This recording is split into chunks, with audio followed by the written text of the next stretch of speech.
هنعشي العيال ايه عايزين حاجة سهلة وبسيطة كده وسريعة. العيال زهقت بقى من الجبنة واللانشون والحاجات دي.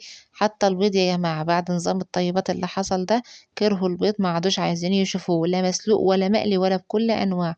فبعتنا جبنا نص كيلو عجوة، قلنا نعمله بقى مفصص كده بمعلقتين سمنة، ونعمل احلى سندوتشات فينو بالعجوة.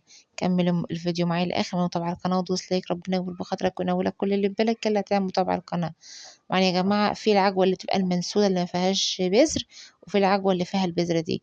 ما احنا ساعات بنجيب كده وساعات بنجيب كده، ايه اللي بنلاقيها، بس احنا عندنا يعني جوزي وولادي وكده دايما بيفضلوا اللي هي بالبذرة دي. غاويين تعب قلب، هنعمل ايه. طبعا جبتها بقى وحطيت عليها معلقة سمنة. اهم حاجة الزبدة يا جماعة، تحط لها معلقة حلوة كده. طبعا بتوع الدايت هنركن احنا على جنب، احنا ملناش دعوة بالناس دي. الناس برضو اللي عندها يعني سكر بقى ولا حاجة برضو، يعني ما تغطيش قوي، لا من بعيد كده. بعتنا جبنا شوية عيش فينو حلوين، ونعمل أحلى سندوتشات عجوة. عايزة أقولك إنها مفيدة جدا ومغذية جدا للأطفال و...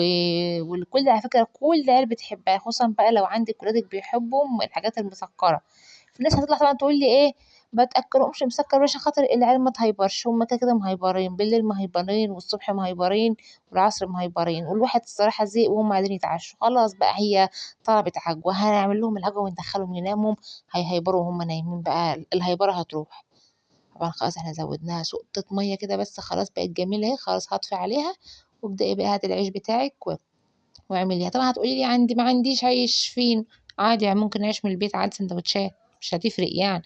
مش كلنا يا جماعة اتربينا على العيش الفينو، يعني ده احنا كنا بنروح المدرسة زمان بعيش من اللي هو بتاع البيت المخبوز العادي ده بتاعنا، وعيش من اللي بيجي الصبح في الفطار الأسمر ده، وحلوين زي الفل اللي هو محدش حصل له حاجة يعني.